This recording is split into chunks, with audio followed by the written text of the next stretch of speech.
Welcome to the Fitch Report. I'm Fitch. Does anybody else have a really bad feeling about what 2026 has in store for us? Because I do.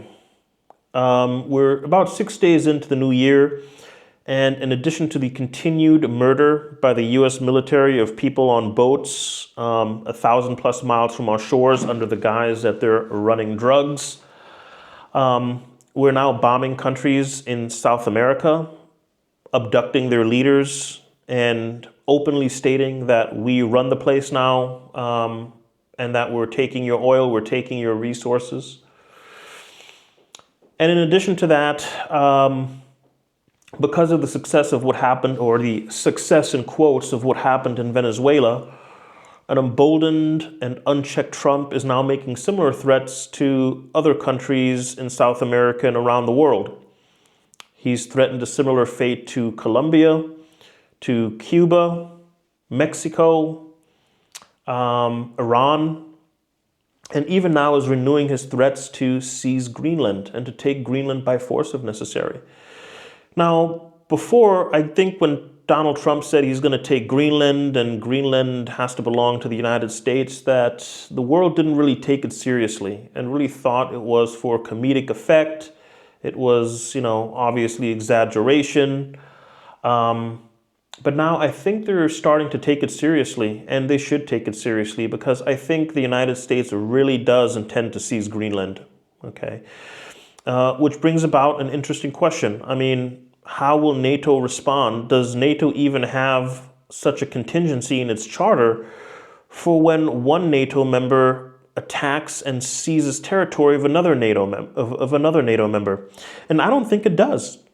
And I think this will be an existential crisis for NATO if and when it does happen.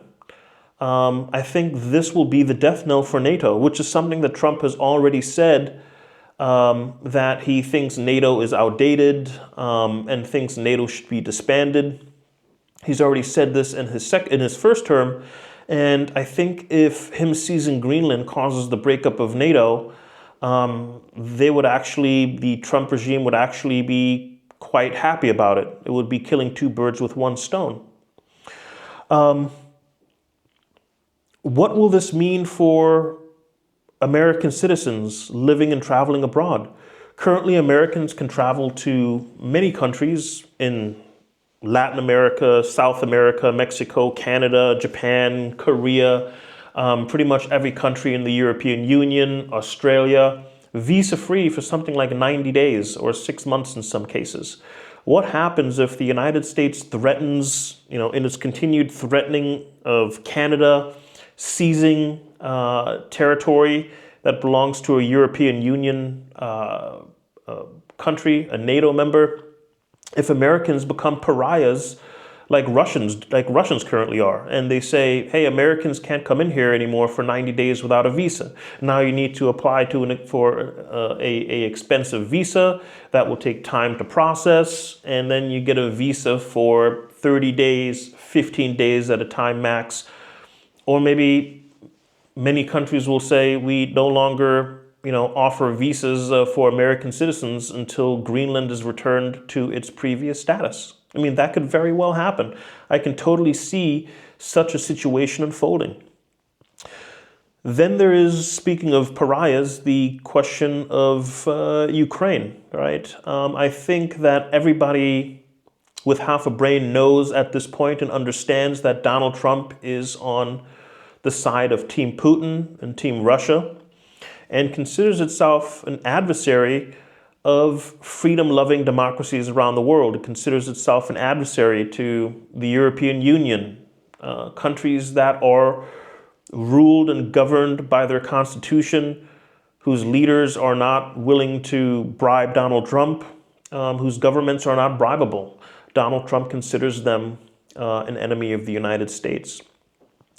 I think there will be the continued march for the progression of the 2025 doctrine and the goals in there, one of which is to divide the world into three main spheres of influence. China, which will basically get the Southeast Asia, the United States, which will get North America, South America, and then Russia, which will get all of Eurasia, Europe, Russia, and its former satellite countries. Why Russia instead of Europe or the EU, which has an economy about 20 times the size of Russia and has a modern military? Well, because Russia is an authoritarian regime, and authoritarian regimes are corrupt.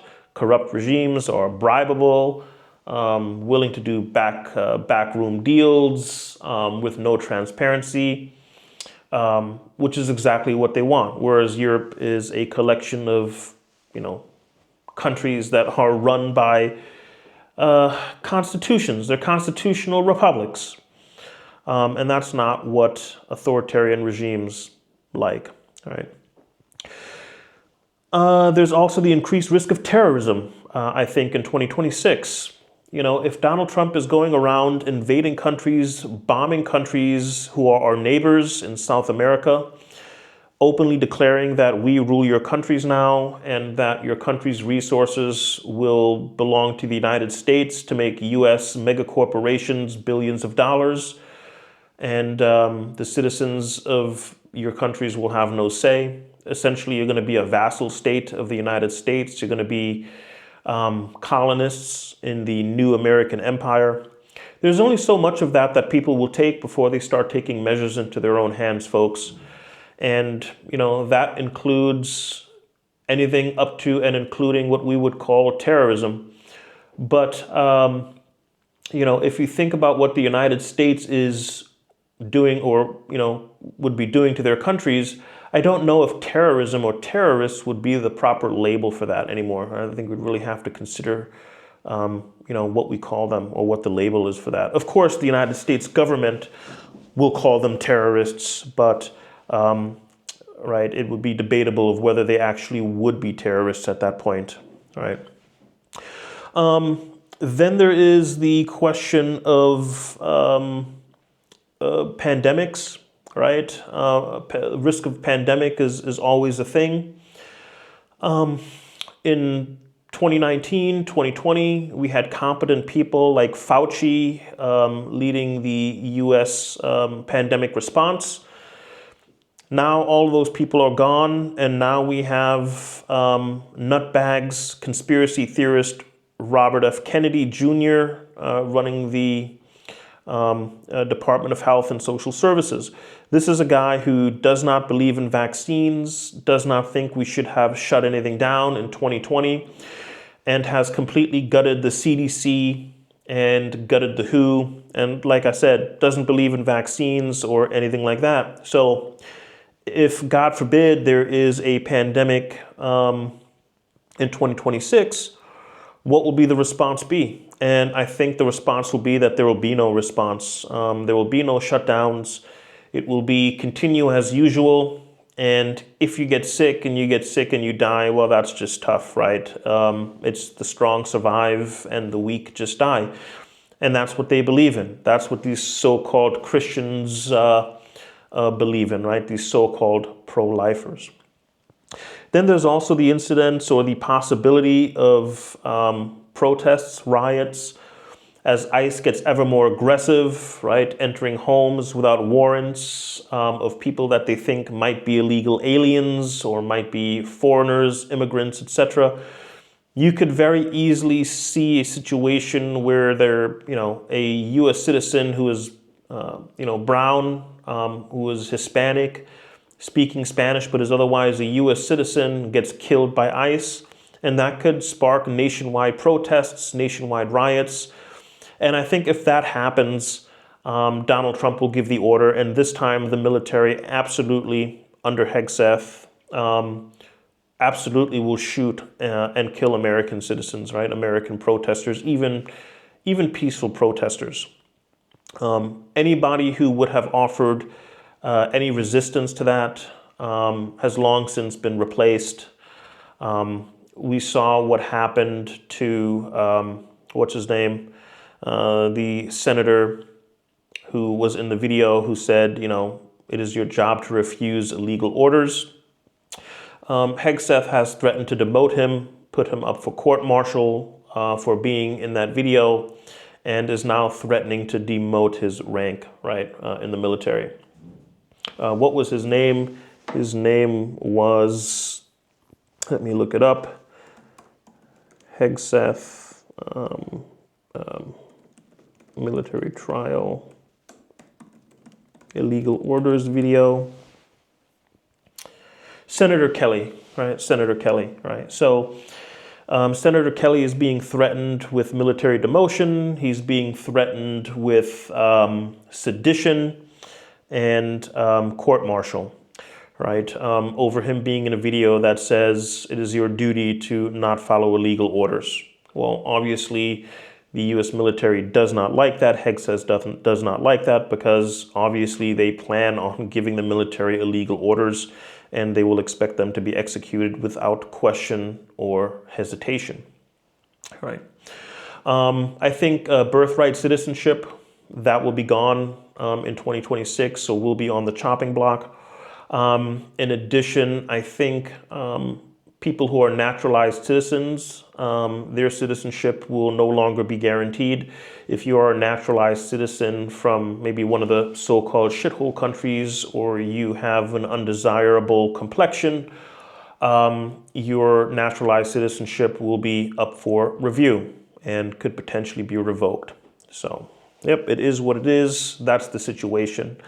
I think we have to understand that the United States is no longer ruled by the Constitution. It essentially currently doesn't have a constitution. I mean, yes, there is a piece of paper that is the Constitution, but it is not currently the law of the land.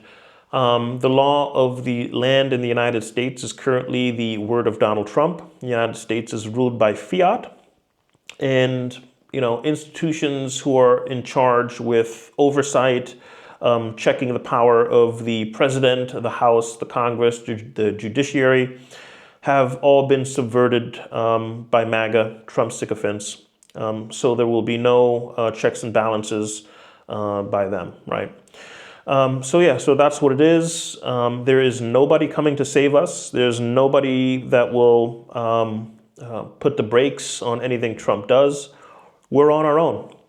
Additionally, I think a lot of countries who previously, ever since the end of the Second World War, considered the United States kind of its big brother, its benevolent ally, benevolent big brother, they're really going to have to think about, what happens, or they're going to have to consider the unthinkable. What happens if the United States becomes, adversarial and openly hostile to us, which I think is what's happening, right? What happens if the United States, who was previously our ally, where we thought we could, trust the United States, where it was a thing that was just taken for granted, that the United States is a benevolent power, is on the side of freedom, free democracies, and has its allies' backs.